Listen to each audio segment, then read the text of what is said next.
गरुड़ पुराण भाग 3। हे धर्म प्रेमी भाइयों और बहनों, सनातन धर्म की परंपराओं में प्रत्येक कर्म का एक गहरा रहस्य और दिव्य महत्व है।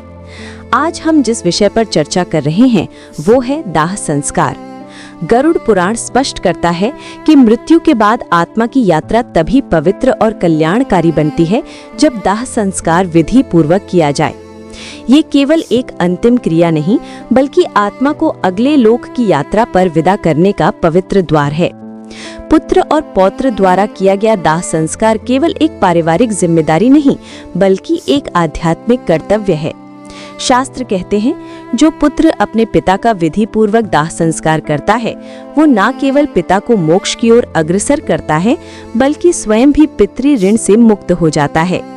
इसलिए कहा गया है, अगर पुत्र है पौत्र है तो उनका ये धर्म है कि वे अपने पूर्वजों का अंतिम संस्कार पूर्ण श्रद्धा और विधि विधान से करें। इससे वे पुश्तैनी ऋण से मुक्त हो जाते हैं और आत्मा शांति की ओर बढ़ती है। 6 पिंडदान की महत्ता। गरुड़ पुराण में दाह संस्कार के दौरान 6 पिंडदान का विशेष महत्व बताया गया है। ये पिंड केवल आटे या चावल की गोले नहीं है, ये प्रतीक है आत्मा की यात्रा के 6 पड़ावों के। पहला पिंड मुख स्थान पर। मृतक के मुख में पिंड रखा जाता है, ये उस आत्मा को परलोक का भोजन का आधार प्रदान करता है। दूसरा पिंड द्वार पर। घर के द्वार पर दूसरा पिंड दिया जाता है, ये आत्मा को घर की सीमाओं से मुक्त करके आगे की यात्रा का मार्ग देता है। तीसरा पिंड चौराहे पर। चौराहे पर तीसरा पिंड, इसका अर्थ है कि आत्मा अब अनेक रास्तों में से सही मार्ग चुने, ये पिंड उसे भटकने से बचाता है। चौथा पिंड विश्राम स्थान पर। जहां शव को थोड़ी देर विश्राम दिया जाता है, वहां चौथा पिंड दिया जाता है। ये आत्मा को अगले लोक की यात्रा में ऊर्जा और विश्राम प्रदान करता है। पांचवा पिंड चिता पर। ये पिंड सीधे उस स्थल पर दिया जाता है जहां शरीर अग्नि को समर्पित होता है। इसका महत्व है आत्मा का शरीर से अंतिम संबंध तोड़ना। छठा पिंड अस्थि संचयन के समय। जब अस्थियां इकट्ठी की जाती हैं, तब छठा पिंड दिया जाता है। ये आत्मा की स्मृति और उसकी अगली यात्रा के लिए शुभ आशीर्वाद है। यही कारण है कि गरुड़ पुराण कहता है कि अगर इन 6 पिंडों का दान नहीं किया जाता तो आत्मा अपूर्ण रहती है और भटकती है। शमशान की ओर यात्रा। जब किसी परिवार में किसी का निधन हो जाता है तो पुत्र, पौत्र और बंधुजन शव को शमशान की ओर ले जाते हैं। लेकिन गरुड़ पुराण ये निर्देश देता है कि शमशान पहुंचने से पहले आधे रास्ते में शव को एक स्वच्छ स्थान पर उतारना चाहिए। वहां शव को स्नान कराना चाहिए, चारों दिशाओं में पूजन करना चाहिए। इसके बाद ही शव को शमशान भूमि पर ले जाना चाहिए। शमशान भूमि पर शव को इस प्रकार लेटाया जाता है कि उसका सिर उत्तर दिशा की ओर हो। उत्तर दिशा धर्म और मोक्ष की दिशा मानी जाती है। चिता की तैयारी और अग्नि स्थापना। शमशान में चिता बनाने से पहले स्थल की शुद्धि की जाती है। जलने वाली जगह को साफ किया जाता है, उस पर गोबर का लेप लगाया जाता है। ध्यान रहे कि उस स्थान पर पहले कोई अन्य शव ना जला हो।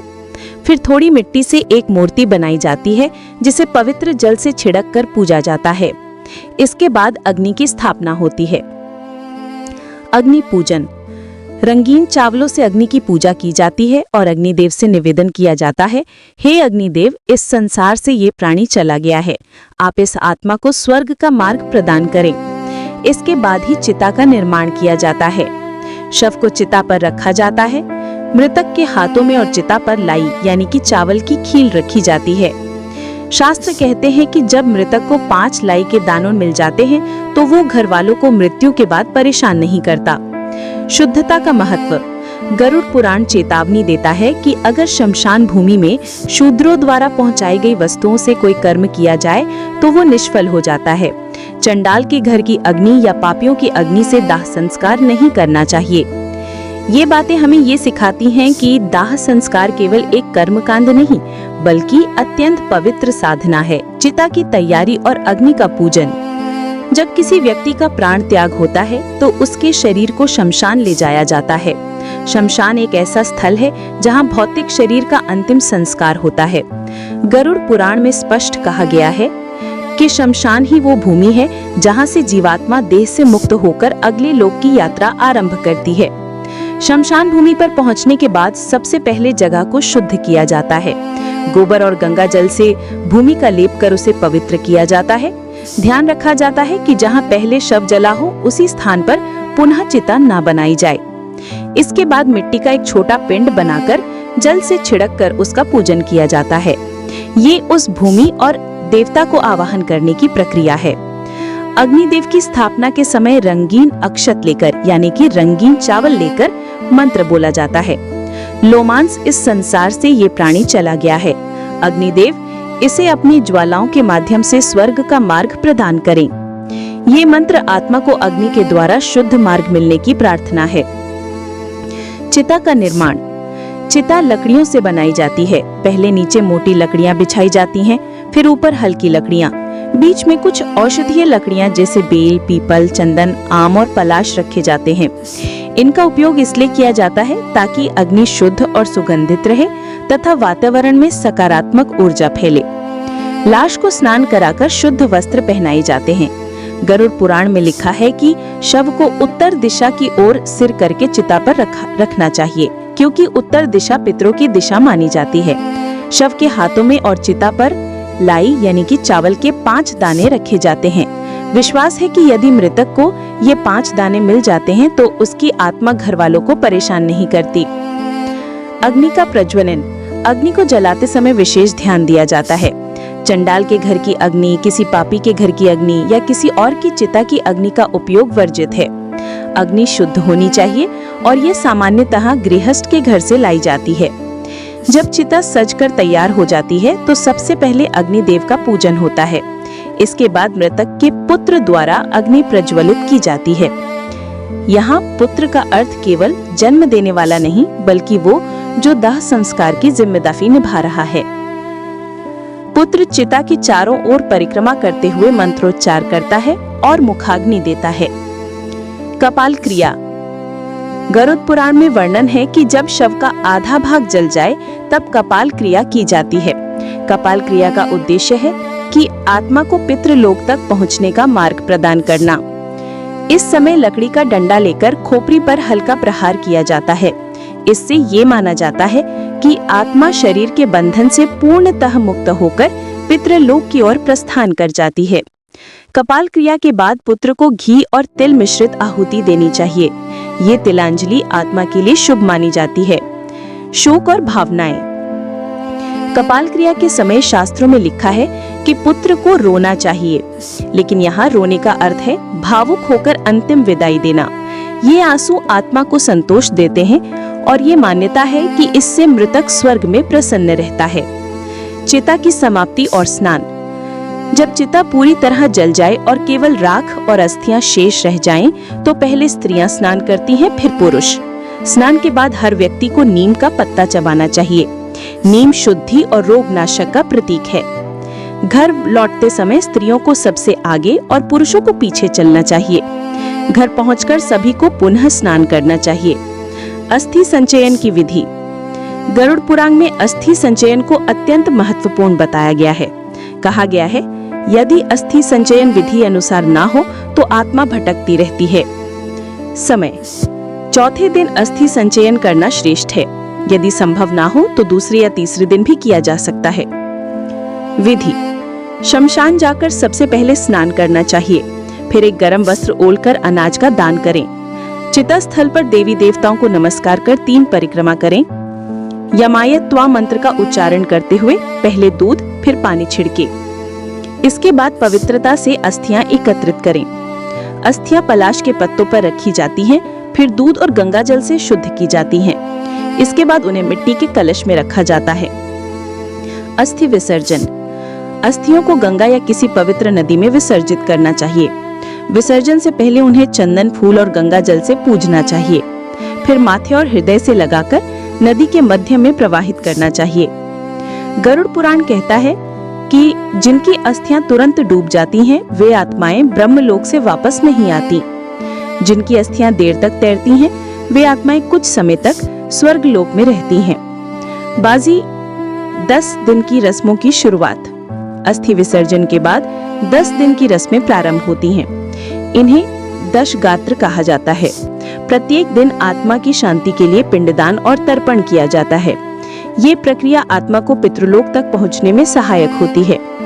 यहाँ तक आपने देखा कि दाह संस्कार केवल एक शारीरिक प्रक्रिया नहीं, बल्कि ये आत्मा की यात्रा को गति देने वाली आध्यात्मिक विधि है। पंचक में मृत्यु। गरुड़ पुराण और ज्योतिष शास्त्र के अनुसार पंचक एक विशेष काल है। पंचक का समय वो होता है जब चंद्रमा धनिष्ठा नक्षत्र के अंतिम चरण से लेकर रेवती नक्षत्र तक रहता है। ये अवधि लगभग 5 नक्षत्रों को घेरती है, इसलिए इसे पंचक कहा जाता है। मान्यता है कि यदि कोई प्राणी पंचक के दौरान मृत्यु को प्राप्त हो तो उसका दाह संस्कार करना अत्यंत अशुभ माना जाता है। शास्त्र कहते हैं जो पंचक में दाह संस्कार करता है उसके परिवार में शीघ्र ही एक और मृत्यु घटित होती है। इसी कारण पंचक काल में दाह संस्कार करने से पूर्व विशेष शांति कर्म किया जाता है। कुश से मानवाकार 4 पुतले बनाए। कुश से मानवाकार 4 पुतले बनाए जाते हैं। इन पुतलों को नक्षत्र मंत्रों से अभिमंत्रित किया जाता है। इन्हें शव के साथ रखा जाता है। फिर शव के स्थान पर इन पुतलों का दाह संस्कार कर शांति की जाती है। इस विधि से पंचक दोष शांत हो जाता है और परिवार सुरक्षित रहता है। साथ ही मृतक की आत्मा को भी सही मार्ग प्राप्त होता है। अकाल मृत्यु। अकाल मृत्यु का अर्थ है असामान्य परिस्थितियों में मृत्यु होना, जैसे दुर्घटना, डूबना, जलना, युद्ध या झगड़े में मृत्यु, अज्ञात स्थान पर मृत्यु या शव ना मिल पाना। ऐसी मृत्यु को अपमृत्यु भी कहा जाता है। गरुड़ पुराण में इसका विशेष उल्लेख है। यदि शव ना मिले, यदि किसी का शरीर नहीं मिल पाता और केवल मृत्यु का समाचार प्राप्त होता है तो उस व्यक्ति की दर्भा यानी कुश घास से प्रतिमा बनाई जाती है। उस प्रतिमा का दाह संस्कार किया जाता है और राख गंगा में विसर्जित की जाती है। इसके बाद सामान्य मृत्यु की भांति 10 दिन की रस्में की जाती हैं। यदि गर्भवती स्त्री की मृत्यु हो, यदि गर्भवती स्त्री की मृत्यु हो जाए तो शास्त्रों में कहा गया है कि पहले शिशु को गर्भ से निकालकर पृथ्वी पर रख देना चाहिए, फिर स्त्री का दाह संस्कार करना चाहिए। बच्चे को अलग मानकर उसका अलग संस्कार होता है। यदि गर्भस्थ शिशु मृत हो, यदि गर्भ में ही शिशु की मृत्यु हो जाए तो उसका कोई संस्कार नहीं किया जाता। ये मान्यता है कि ये आत्मा पुनः जन्म लेने के लिए शीघ्र ही किसी अन्य शरीर में प्रवेश कर जाती है। बच्चों की मृत्यु। गरुड़ पुराण में बच्चों की मृत्यु के संबंध में विशेष विधान बताए गए हैं। नवजात शिशु यानी जन्म के तुरंत बाद मृत्यु। यदि बच्चा जन्म के समय ही मृत हो तो उसे मिट्टी में दबा दिया जाता है। यदि मृत्यु गंगा के किनारे हुई हो तो बच्चे को गंगा में प्रवाहित किया जा सकता है। 2 वर्ष तक का बच्चा। ऐसे छोटे बच्चों को दाह संस्कार करने के बजाय भूमि समाधि दी जाती है, यानी उन्हें जमीन में गाड़ दिया जाता है। 2 वर्ष के ऊपर के बच्चे। जिन बच्चों की आयु 2 वर्ष से अधिक हो उनका सामान्य वयस्कों की भांति दाह संस्कार किया जाता है। उनकी अस्थियां गंगा में विसर्जित की जाती हैं और श्राद्ध कर्म भी संपन्न किया जाता है। बच्चों की मृत्यु पर कुछ विशेष दान की परंपरा भी है। शिशु के मरण पर दूध का दान, छोटे बच्चों के मरण पर दूध का बर्तन, मिठाई और भोजन का दान। ये सब इसलिए किया जाता है ताकि आत्मा को संतोष मिले और अगला जन्म शुभ हो। स्त्रियों की मृत्यु।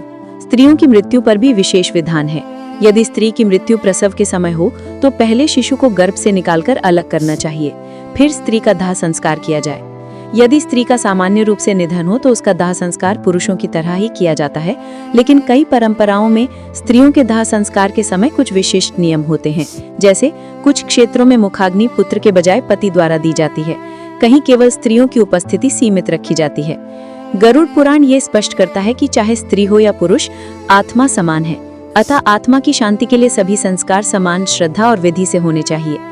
इन विशेष परिस्थितियों का उल्लेख हमें ये सिखाता है कि मृत्यु केवल एक भौतिक घटना नहीं है, ये आत्मा की यात्रा का पड़ाव है।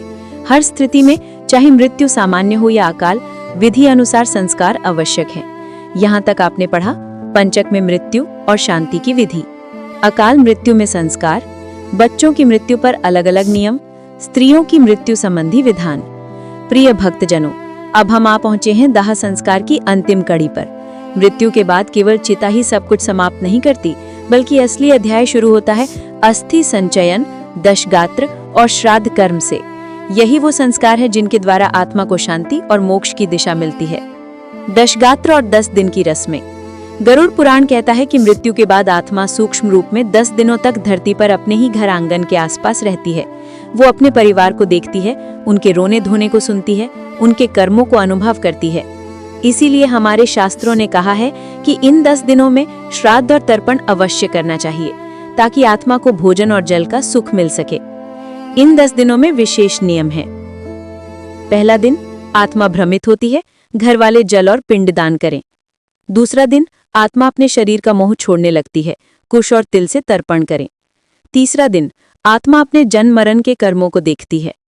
चौथा दिन, अस्थि संचयन, गंगा स्नान और अस्थि विसर्जन। 5वें से 9वें दिन, आत्मा अपने पितरों से मिलने की तैयारी करती है, प्रतिदिन पिंडदान करें। 10वां दिन, दशगात्र। इस दिन आत्मा को यमदूत ले जाते हैं और वो पितृलोक की ओर अग्रसर होती है। श्राद्ध कर्म का महत्व। गरुड़ पुराण बार बार इस बात पर जोर देता है कि श्राद्ध के बिना आत्मा को गति नहीं मिलती। पुत्र का कर्तव्य है कि वो ब्राह्मणों को भोजन कराए, तर्पण करे और दान दे। तिल दान मन, वाणी और शरीर से हुए पाप नष्ट करता है। गौदान आत्मा को वैतरणी पार कराता है। भूमि और वस्त्रदान आत्मा को स्वर्ग में स्थान दिलाता है। जल और अन्नदान आत्मा को तृप्त करता है। यही कारण है कि दशदात्र के बाद ब्राह्मणों को भोजन कराया जाता है और तर्पण दिया जाता है। प्रिय श्रोताओं, गरुड़ पुराण हमें सिखाता है कि मृत्यु अंत नहीं है, बल्कि एक नया आरंभ है। जिस प्रकार दीपक की लौ एक पात्र से दूसरे पात्र में जाती है, वैसे ही आत्मा भी एक शरीर छोड़कर दूसरे में प्रवेश करती है। यदि मृत्यु के समय विष्णु स्मरण हो, गीता का पाठ हो, तुलसी और गंगाजल हो, तो आत्मा सीधे विष्णु लोक को प्राप्त करती है। परंतु यदि ये कर्म ना किए जाएं, तो आत्मा यम मार्ग पर जाती है, जहां उसे अपने कर्मों का फल भोगना पड़ता है। इसलिए हर व्यक्ति को चाहिए कि वो जीवन में ही दान, पुण्य और प्रभु स्मरण करता रहे। भाइयों और बहनों, गरुड़ पुराण का ये उपदेश केवल मृतकों के लिए नहीं है, बल्कि जीवितों के लिए भी है। ये हमें याद दिलाता है कि ये जीवन क्षणभंगुर है। धन, संपत्ति, परिवार सब यहीं रह जाएगा, परंतु जो पुण्य और दान हम करेंगे वही हमारे साथ जाएगा। इसलिए अपने जीवन को प्रभु स्मरण में लगाओ, समय समय पर दान करो, पितरों का श्राद्ध अवश्य करो और मृत्यु के बाद गरुड़ पुराण के उपदेशों का पालन करो। इसी से आत्मा को शांति और मोक्ष मिलता है। अगर ये ज्ञान आपको अच्छा लगा हो तो इसे यहीं रोक मत दीजिए, इसे ज्यादा से ज्यादा लोगों तक पहुंचाइए। हर घर में गरुड़ पुराण की बातें गूंजनी चाहिए। जो लोग इस ज्ञान से वंचित हैं, उन्हें भी ये सत्य अवश्य सुनाएं। सनातन धर्म का यही संदेश है, सत्य, दान, धर्म और प्रभु स्मरण ही मोक्ष का मार्ग है।